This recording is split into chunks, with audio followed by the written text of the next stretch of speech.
Engkaulah segala-galanya bagi kami. Tidak ada yang lebih baik daripada Engkau. Tidak ada kebutuhan yang begitu mendesak selain Engkau. Itulah sebabnya kami merindukan Engkau selalu. Ya Bapa di sorga, kami menyerahkan waktu-waktu kami untuk kami merenungkan firman-Mu. Biarlah Engkau mewahyukan diri-Mu melalui karya roh-Mu di dalam batin kami, sehingga kami dapat menangkap apa yang menjadi pesan dan rencana-Mu. Dan kami hidup dalam ketaatan yang penuh kepadamu ya Tuhan. Terima kasih Bapa di surga, buat segala kasih setia dan kebaikan Tuhan. Terpujilah nama Tuhan Yesus. Dalam nama Yesus kami berdoa. Haleluya.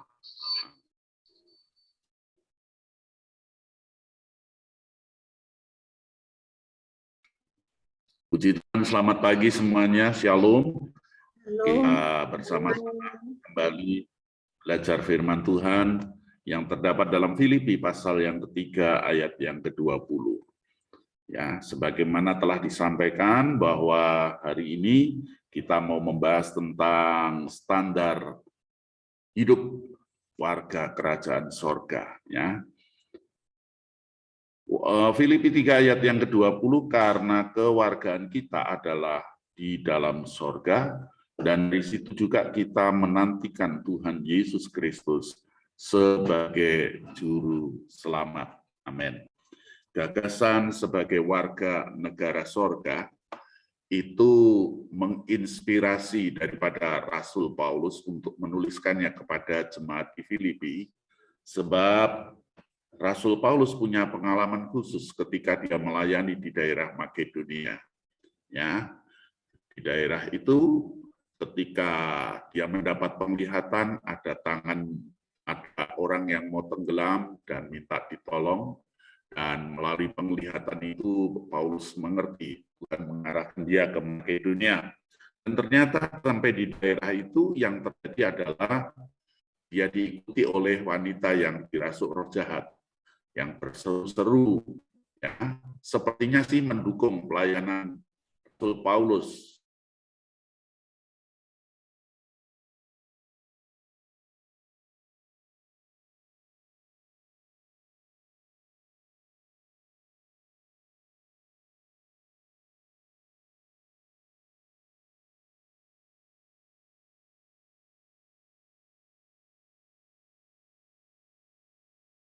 Drop ya.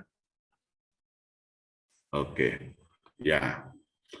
Jadi di dalam pelayanan di Makedonia itu Rasul Paulus diikuti terus oleh wanita yang dirasuk roh jahat. Rasul Paulus tidak tahan sehingga dia mengusir roh jahat dari seorang wanita yang selalu mengikutinya. Dan rupa-rupanya wanita yang dirasuk roh jahat ini suka meramal, dan ada banyak orang atau warga yang mengalami keuntungan ya dari apa yang dilakukan oleh orang yang dirasuk roh jahat ini. Apa yang terjadi? Dari situ warga marah kepada Rasul Paulus, lalu dituduhlah Paulus dan Silas pada waktu itu sebagai seorang pembuat huru-hara, dan dia ditangkap sebagai tahanan politik tanpa diadili. Dia dimasukkan ke dalam penjara. Di dalam penjara, kaki boleh terbelenggu, tangan boleh terikat, tetapi mulut masih leluasa memuliakan Tuhan. Dan dia memuji-muji Tuhan. Dan ketika memuji Tuhan, gempa pun terjadi, belenggu terlepas, ikatan pun bebas, dan pintu penjara terbuka. Namun apa yang terjadi? Paulus melihat kenyataan, kepala penjara ini hendak bunuh diri. Tetapi Paulus berseru, "Tuhan, jangan lakukan hal itu." Lalu kepala penjara bertanya, "Apa yang harus kulakukan kalau demikian?" "Percayalah kepada Tuhan Yesus Kristus, engkau akan selamat, engkau dan seisi rumahmu." Itu tercatat dengan jelas dalam Kisah Rasul 16 ayat 31. Dan selanjutnya kepala penjara ini menjadi pengikut Yesus dan seluruh keluarganya dibaptis. Maka Paulus dan Silas pun tinggal tidak lagi di penjara, tapi di rumah kepala penjara, dan pembesar-pembesar kota mengetahui kejadian itu, lalu mereka datang meminta Paulus untuk pergi meninggalkan kota mereka. Tetapi Paulus berkata, itukah yang kalian lakukan terhadap orang yang memiliki kewarganegaraan Roma? Dan pembesar-pembesar itu terkejut, takut. Karena apa? Karena seorang yang memiliki kewarganegaraan Roma itu punya privilege khusus sebagai warga negara, punya keistimewaan. Ya, mereka tidak bisa dihukum tanpa diadili. Ya, karena itu mereka para pejabat ini ketakutan dan mereka meminta maaf. Ya, namun demikian mereka memohon juga untuk Paulus pergi meninggalkan mereka. Dan dari situ Paulus mengerti dengan persis bahwa orang-orang Filipi itu sangat menghargai kewarganegaraan Roma. Berdasarkan ide tersebut, Paulus memasukkan kebenaran Allah. Kalau jadi warga negara Roma saja punya keistimewaan seperti itu, apalagi sebagai warga negara sorga. Ya.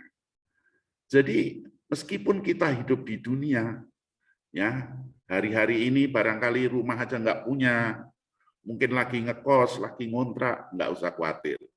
Asal engkau hidup di dalam Yesus Kristus, engkau punya rumah di sorga. Dan kewarganegaraan kita sekarang ini pun menjadi warga negara sorga. Ya, tapi sangat disayangkan ada banyak orang Kristen, ya, dia itu hanya membanggakan dirinya dengan kekristenannya, tapi lupa sebagai warga negara surga itu punya cara hidup yang berbeda, punya standar yang berbeda, punya ukuran yang berbeda, punya dasar pemikiran yang berbeda dengan warga negara dunia. Oke, memang secara jasmani kita punya kewarganegaraan secara politis adalah mungkin warga negara Indonesia bagi kita, mungkin Pak Hari warga negara Australia, ya toh. Tetapi secara rohani kita ini adalah warga negara sorga. Karena itu sudah seharusnya kita ini hidup dengan standar sorga. Oh, saya dengar di Australia, ya toh, orang tidak bisa memakai bahasa-bahasa sembarangan, cara-cara ibadah sembarangan seperti di sini, Indonesia leluasa, ya toh, pakai pakaian-pakaian mereka, karena Perdana Menterinya cukup strict, ya.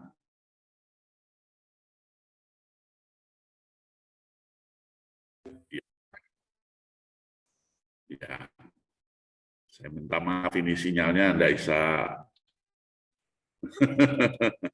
ya, rupanya agak ngedrop tadi. Nah, kita ini warga negara sorga, karena itu hidup kita harus hidup dengan standar sorga. Sebab standar hidup itulah yang menunjukkan kepada kita bukan hanya secara identitas, tapi fakta bahwa kita ini benar-benar sebagai warga negara sorga. Mari kita perhatikan seperti apakah seorang yang hidup dengan standar sorga yang Tuhan inginkan bagi kita. Di dalam 1 Petrus pasal 2, ayat yang ke-9 menegaskan kepada kita seperti ini. Ya, 1 Petrus 2 ayat yang ke-9, tetapi kamulah bangsa yang terpilih. Ya. Imamat yang rajani, bangsa yang kudus, umat kepunyaan Allah sendiri, supaya kamu memberitakan perbuatan-perbuatan yang besar dari Dia yang telah memanggil kamu keluar dari kegelapan kepada terangnya yang ajaib. Sebagai warga surga, Rasul Petrus mengingatkan, kita ini punya jati diri sebagai warga surga. Jati dirinya apa? Jati dirinya disebutkan kamulah bangsa yang terpilih. Itu yang pertama. Yang kedua, imamat yang rajani. Yang ketiga, bangsa yang kudus.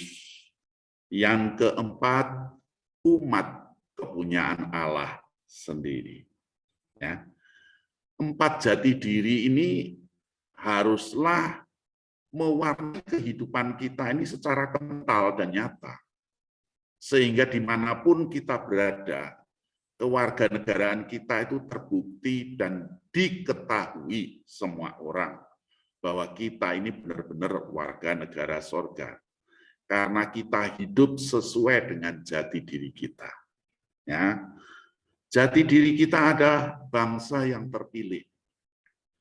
Kata terpilih yang dimaksud di sini berbeda dengan konsep yang dimaksud oleh dunia atau umum kebanyakan.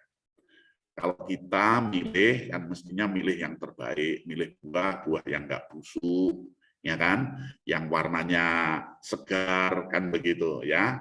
Kalau memilih barang, ya barang yang kualitas prima dan sebagainya.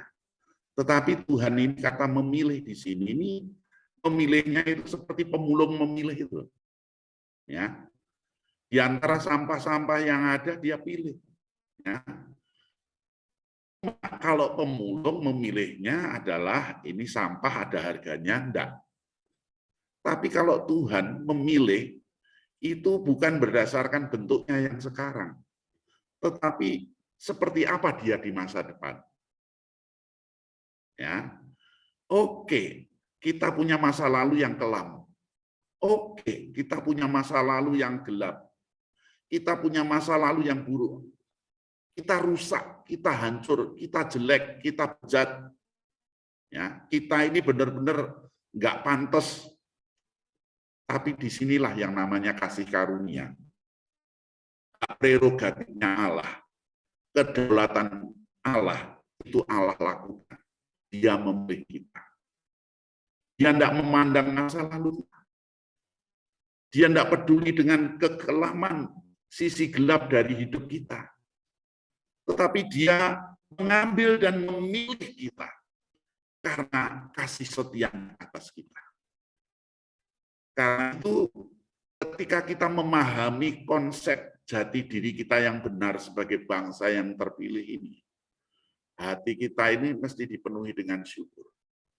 Nilai-nilai hidup itu mesti nyata kita hidupi sebagai jati diri kita, sebagai warga negara sorga dengan jati diri bangsa yang terpilih ini. Yaitu hidup kita ini dipenuhi dengan syukur. Sehingga apa-apa itu kita ini bukan memulai dengan sebuah tuntutan.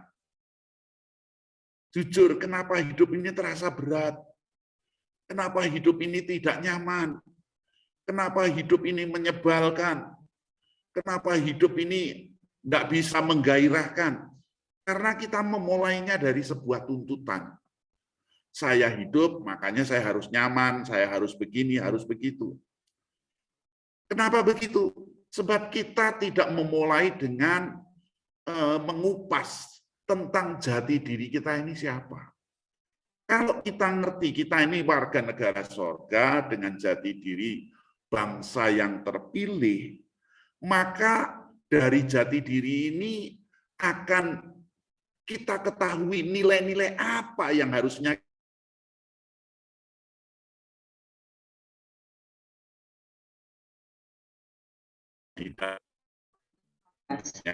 di dalam menjalani hidup ini. Kalau Tuhan mengatakan kita ini bangsa yang terpilih, Dia memilih kita bukan karena kita hebat, Dia memilih kita bukan karena kita suci, Dia memilih kita bukan karena kita saleh, Dia memilih kita bukan karena kita ini begitu luar biasa, tidak. Itu membuat kita ini penuh dengan ucapan syukur. Lalu kenapa Tuhan memilih kita padahal kita buruk, kita rusak, kita hancur? Sebab Dia percaya di masa yang akan datang Dia mampu mengubahkan kita menjadi mulia. Di masa yang akan datang Dia mampu mengubahkan kita memiliki kehidupan dengan perilaku, watak, dan keindahan yang serupa dengan Kristus. Itulah sebabnya kita tahu mengapa Yesus mati buat kita ketika kita berdosa. Sebab Dia menginvestasikan hidupnya bagi kita. bukan demi masa lalu kita saja, tapi demi masa depan kita. Sehingga dengan demikian, nilai yang harusnya kita hidupi sebagai warga negara sorga adalah selain hidup itu dengan penuh syukur, hidup itu harus kita jalani dengan optimis. Hidup itu harus kita jalani dengan pengharapan. Salah kalau kita berpikir, wah, karena hidup itu indah lalu kita bersyukur. Yang benar itu justru karena kita bersyukur, makanya hidup itu indah. Salah kalau kita berpikir, wah, hidup itu menyenangkan karena itu kita bersyukur. Enggak. Justru karena kita bersyukur, makanya semuanya terasa begitu menyenangkan dan berkesan. Karena itu, kalau kita hidup dengan standar sorga, itu berarti hidup dengan jati diri kita sebagai bangsa yang terpilih, yang diejawantahkan dalam nilai-nilai, diantaranya mengucap syukur, berpengharapan, sesulit apapun kita yakin Tuhan mampu mengubah diriku. Karena itu dia tidak akan membiarkan aku sampai di titik ini saja. Tapi hidup itu berproses. Bahwa suatu saat Tuhan akan membuat aku menjadi sempurna dan mulia serupa dengan Dia. Ya. Nah, selain sebagai bangsa yang terpilih, Tuhan mengatakan kepada kita, kita ini adalah imamat yang rajani. Apa sih artinya imamat yang rajani? Imamat yang rajani itu berarti sebuah kerajaan yang warga negaranya semuanya itu seorang imam.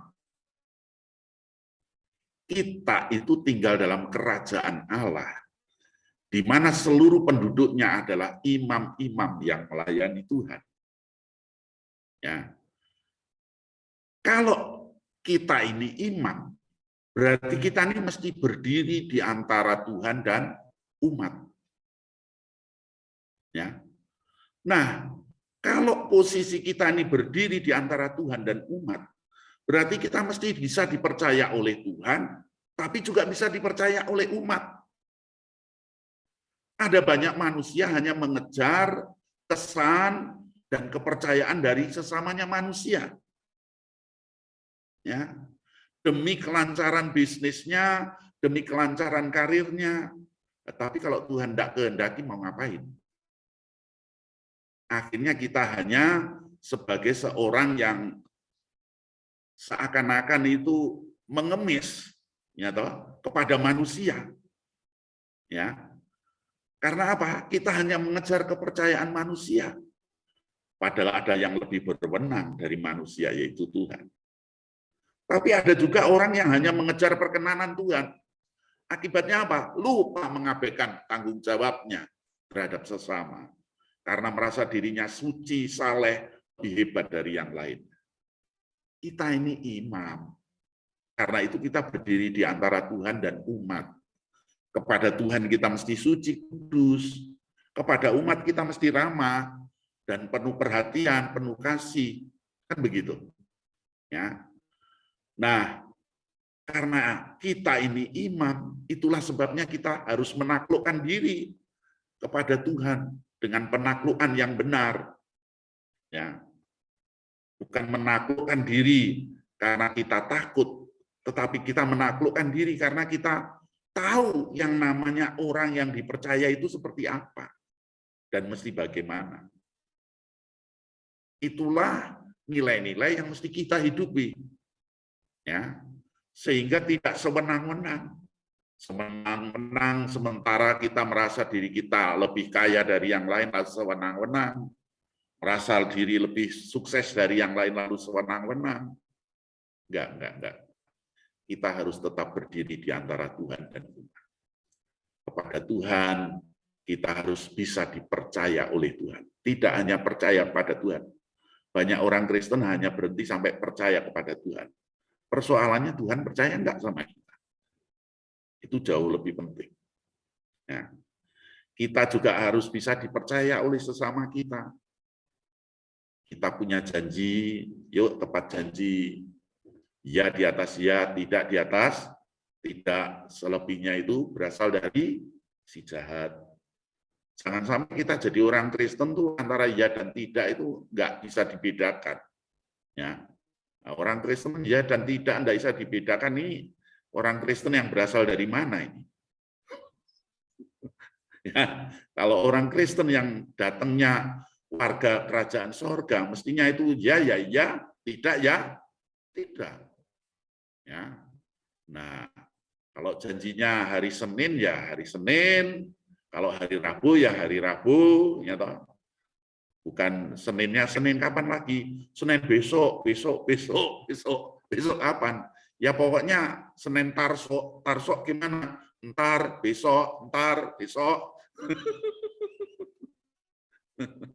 Ya, nah, itulah standar hidup kita. Ya, orang kalau hidup dengan standar sorga, maka dunia itu mesti percaya kepada kita. Dunia mesti terpikat karena ada nilai-nilai kerajaan sorga yang kita hidupi. Ya. Tantangan terbesar untuk memberitakan Injil itu sebenarnya bukan peraturan pemerintah. Bukan. Peraturan pemerintah seketat apapun itu masih ada terobosan. Ya. Dan itu terbukti. Cina di masa-masa yang lalu begitu menindas kekristenan. Dan sempat statistik mengatakan per hari 20.000 orang bertobat. Semakin strict mereka, semakin kuat menekan mereka kekristenan malah bertumbuh dan berkembang. Itu membuktikan kepada kita, peraturan pemerintah itu bukan penghambat penginjilan. Penghambat penginjilan itu juga bukan sikap masyarakat. Ya, sikap masyarakat menolak seperti apapun itu bukan di situ masalahnya. Karena masyarakat yang sebenci apapun, itu selalu ada terobosan yang luar biasa yang Allah lakukan. Tetapi yang menjadi penghambat utama pemberitaan Injil itu adalah orang-orang Kristen yang mengaku warga negara surga, tapi tidak hidup dengan standar surga. Itulah yang membuat kenapa para pembantu rumah tangga itu tidak mau percaya Yesus. Karena ketika kita ngomong, yuk Mbak, kita ke gereja Mbak, ikut Tuhan Yesus supaya diselamatkan. Si Mbok itu diam-diam mengambil dalam hati ngomong, pret, wong awakmu bendino gegeran. Dan itu terjadi di depan matanya. Karena itu susah, paling susah memberitakan Injil bukan dengan orang-orang di luar rumah kita. Yang paling susah itu dalam rumah. Karena dia ngerti. Dan yang paling susah memberitakan Injil itu kepada orang yang tetangganya orang Kristen tapi orang genah. Orang Kristen yang hidupnya rusak, hancur itu kita bersaksi seperti apapun.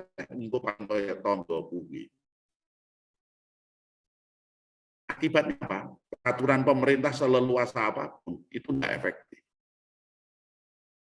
Ya, karena itu kita kalau sadar kita hidup sebagai warga negara surga, kita ingat jati diri kita. Kita ini sebagai imamat yang imam yang melayani Tuhan sebagai raja. Terus kemudian selain imamat yang rajani, bangsa yang kudus. Kudus itu berasal dari kata kados yang artinya terpisah. Terpisah di sini dimaksudkan perlakukan khusus. Kalau saya melihat ke belakang tentang riwayat hidup saya di masa lalu, saya merasakan betul. Sejak saya lahir, Tuhan sudah memperlakukan saya secara khusus. Sebab Tuhan punya tujuan khusus. Ada banyak orang berkata kita lahir telanjang, mati juga telanjang. Kita datang ke dunia tidak bawa apa-apa, kembali juga nggak bawa apa-apa. Bagi saya itu tidak sepenuhnya benar. Kenapa? Memang kita lahir tidak membawa apa-apa. Tapi benar, kita lahir membawa rencana Allah yang besar. Itulah sebabnya mengapa kita dilahirkan di atas muka bumi ini. Karena Tuhan punya rencana yang besar buat hidup kita. Dan itulah sebabnya kados Allah memperlakukan kita secara khusus. Kita memperlakukan Allah secara khusus. Karena dia kita perlakukan secara terpisah, secara istimewa, secara berbeda. Segala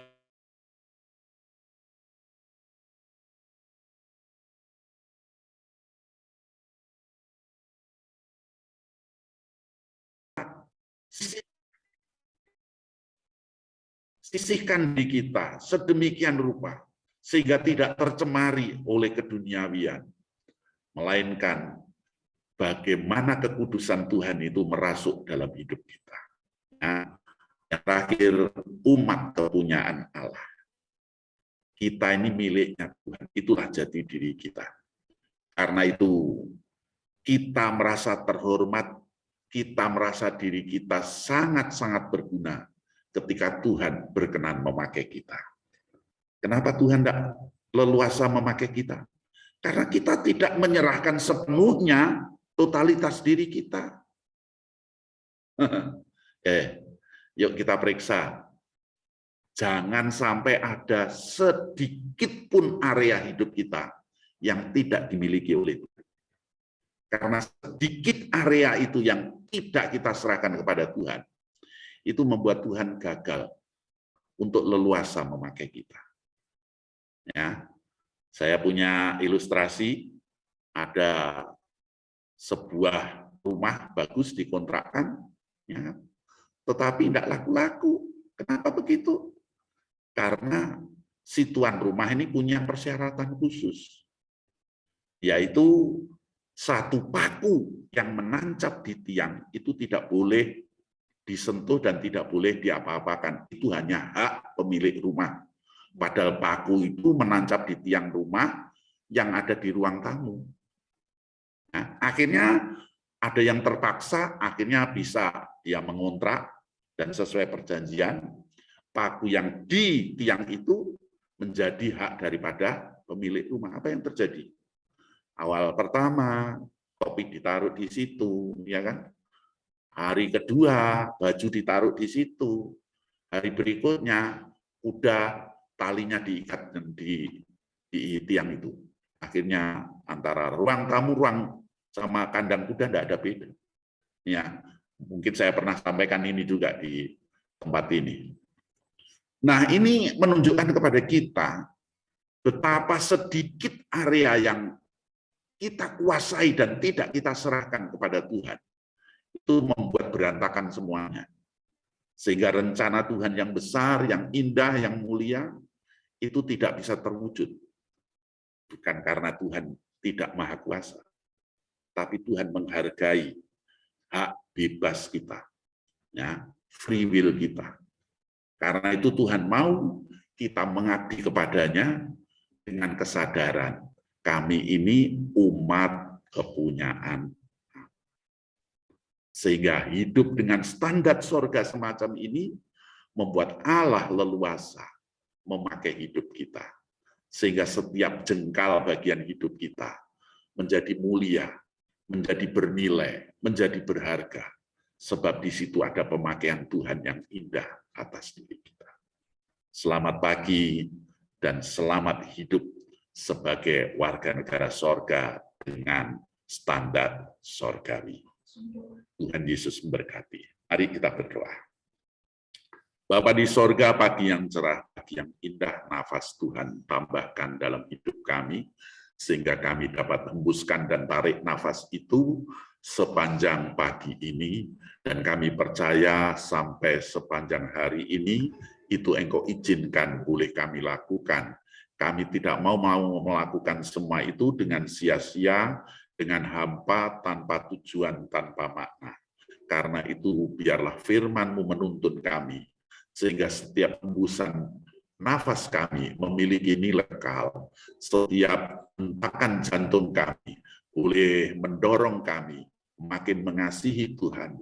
Dan setiap derap langkah kaki kami membawa kami makin dekat kepada kekekalan. Bapa di sorga, biarlah firman-Mu ini mencerahkan hati dan menuntun di dalam kehidupan kami.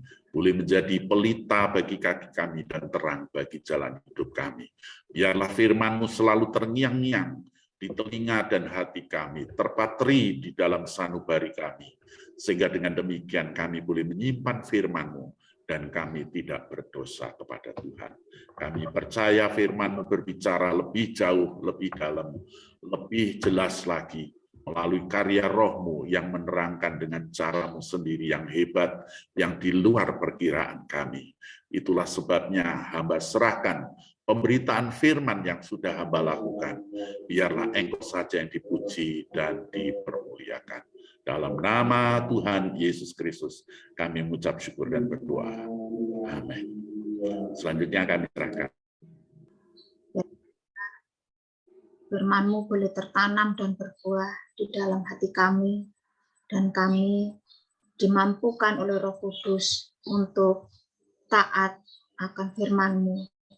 Bapa di dalam surga, kami berdoa untuk hamba-Mu, Bapak Pendeta Edi Sakaria, yang sudah menyampaikan isi hati Tuhan.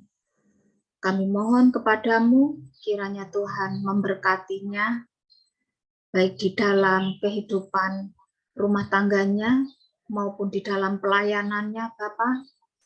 Kami juga meminta kepada Engkau, Tuhan memberikan kesehatan selalu kepada beliau, agar pelayanan beliau tidak terganggu dengan apapun seperti kesehatan yang mengganggu. Bapak, kami juga berdoa untuk pergumulan pribadi, lepas pribadi dari Bapak Pendeta Edi dan juga keluarga besarnya. Kami mohon kiranya Tuhan campur tangan, Tuhan memberkatinya. Apapun Tuhan yang menjadi pergumulan beliau, kami hanya serahkan ke dalam tangan-Mu. Bapak, kami saat ini juga berdoa untuk Pak Hari yang akan melakukan operasi di bulan depan. Kami mohon Tuhan juga membuatnya berhasil. Tuhan juga yang akan menuntun tangan-tangan para dokter dan perawat. Tuhan mengurapinya, Tuhan membuatnya berhasil. Dan Pak Hari boleh menerima kesembuhan yang daripada Tuhan. Kami juga mohon kiranya Tuhan memberkati rumah tangga Pak Hari, anak-anak dalam masa pertumbuhan dan juga pendidikan. Kami serahkan semua ke dalam tangan-Mu. Begitu juga dengan istri dan orang tua yang ada bersama-sama dengan mereka. Biarlah di masa-masa tuanya Tuhan tetap memberikan sukacita, Tuhan tetap menggendongnya. Bapak, kami juga memohon berdoa untuk Ibu Pungki. Terima kasih, Engkau juga sudah memberkati Ibu Pungki di dalam kesehatannya, sehingga Ibu Pungki tetap boleh melayani Tuhan dengan sukacita. Dan kami mohon juga kiranya Tuhan tetap memberikan kesehatan, Tuhan menjamah sakit penyakit yang mungkin dialami oleh Ibu Pungki, dan juga memberkati pribadi dari Ibu Pungki.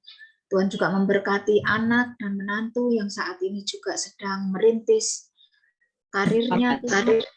Kiranya Tuhan memberi, Tuhan sendiri yang membuatnya berhasil. Dan hamba juga berdoa untuk cucunya di dalam pertumbuhan dan pendidikannya. Semua kami serahkan ke dalam tangan Tuhan. Tuhan, kami berdoa saat ini untuk Ibu Nita Simorangkir. Kami juga memohon kiranya Tuhan memberkati Ibu Nita baik di dalam pekerjaannya, di dalam kehidupan pribadi dan rumah tangganya, dan seluruh keluarga besar Ibu Nita, dan segala pergumulannya kami serahkan ke dalam tangan-Mu. Saat ini kami juga berdoa Bapa untuk adik kami Mawar yang juga sedang mengalami demam. Kiranya Tuhan juga menolongnya, Tuhan menjamahnya, dan Tuhan menyembuhkannya. Pergumulannya saat ini Tuhan kami juga serahkan ke dalam tangan-Mu. Kiranya Bapa sendiri yang menopangnya, Bapa sendiri yang menguatkan imannya. Dan Tuhan juga memberkati rumah tangganya, suami dan anaknya, kami serahkan ke dalam tangan-Mu. Seluruh keluarga besar dari adik kami juga kami serahkan ke dalam tangan-Mu. Berbuatlah seturut dengan kehendak-Mu, Bapa. Saat ini juga kami berdoa untuk Pak Tommy, yang juga bersama dengan kami, Bapak. Kiranya Tuhan juga memberkati pelayanan beliau, memberkati keluarganya, anak-anak, dan juga pembangunan rumah ibadah yang saat ini sedang dibangun Tuhan.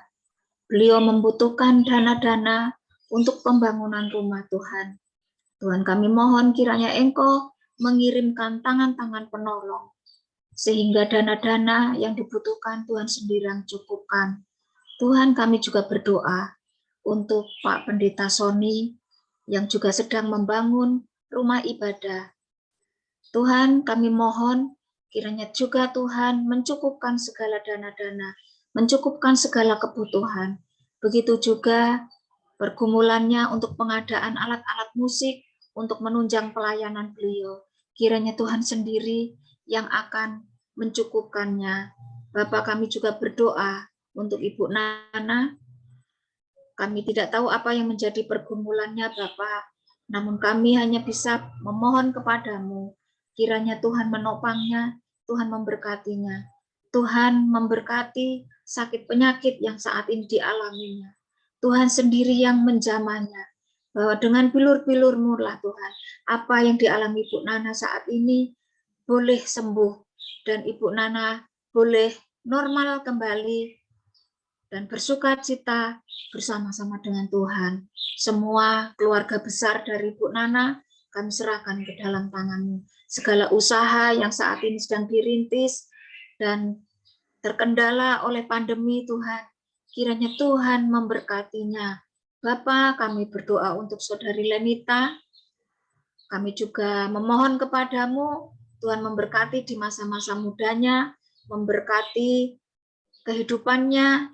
Jadikan Lenita Tuhan untuk menjadi berkat-Mu, untuk menjadi alat-Mu di tengah-tengah keluarganya, bahkan di tempat pekerjaannya Bapa. Terima kasih. Kami saat ini juga berdoa untuk Ibu Neneng yang juga kurang sehat Tuhan.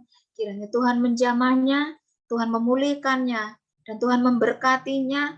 Apapun yang menjadi pergumulan, sakit penyakit saat ini yang dialami Ibu Neneng, semuanya kami serahkan ke dalam tangan-Mu.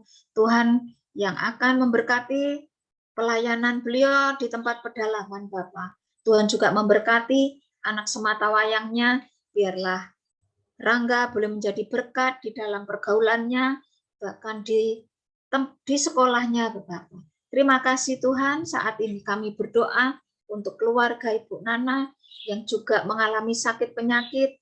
Kiranya Tuhan melawatnya satu persatu, Tuhan menjamahnya satu persatu, sehingga keluarga Ibu Nana boleh mengalami kesembuhan yang daripada Tuhan. Tuhan juga berkati rumah tangganya, berkati suami, anak-anak semuanya kami serahkan ke dalam tangan-Mu. Begitu juga kami berdoa untuk Pak Hairanda yang juga mengalami sakit penyakit, yang harus cuci darah rutin 2 kali seminggu Tuhan. Kiranya Bapa tidak ada yang mustahil bagi Engkau. Kami mohon kiranya Tuhan menjamahnya, Tuhan memulihkannya, Tuhan membuatnya berhasil di dalam sakit penyakitnya, Tuhan membuatnya sembuh total Bapa. Sehingga nama-Mu makin hari makin dipermuliakan dalam kehidupan Pak Hairanda sekeluarga. Terima kasih. Kami saat ini juga memohon dan berdoa untuk grup New Life, channel New Life Bapak, dan juga grup pujian dan penyembahan. Kami memohon Tuhan melawat satu persatu. Tuhan memberkati masing-masing setiap anggotanya dengan segala macam pergumulannya Tuhan, dengan segala macam kebutuhannya sehari-hari. Mungkin mereka saat ini ada yang bergumul dengan sakit penyakitnya. Tuhan menyembuhkannya. Mungkin mereka juga bergumul dalam rumah tangganya dengan perekonomiannya Tuhan. Kami mohon kiranya Tuhan memberkatinya Bapak. Mungkin juga mereka bergumul dengan pekerjaannya Tuhan. Mereka mungkin sedang merindukan sebuah pekerjaan. Kami mohon Tuhan menyediakannya sesuai dengan talenta mereka masing-masing Bapak.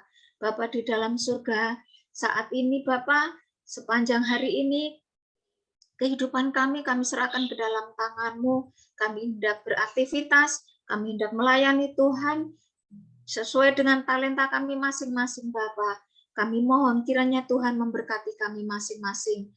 Setiap kami yang ada pada pagi hari ini, kami menyerahkan ke dalam tangan-Mu. Kami berdoa Bapa untuk Pak Martin dengan setiap pergumulannya, baik kesehatannya, pergumulan pekerjaannya, dan juga rumah tangganya kami serahkan ke dalam tangan-Mu.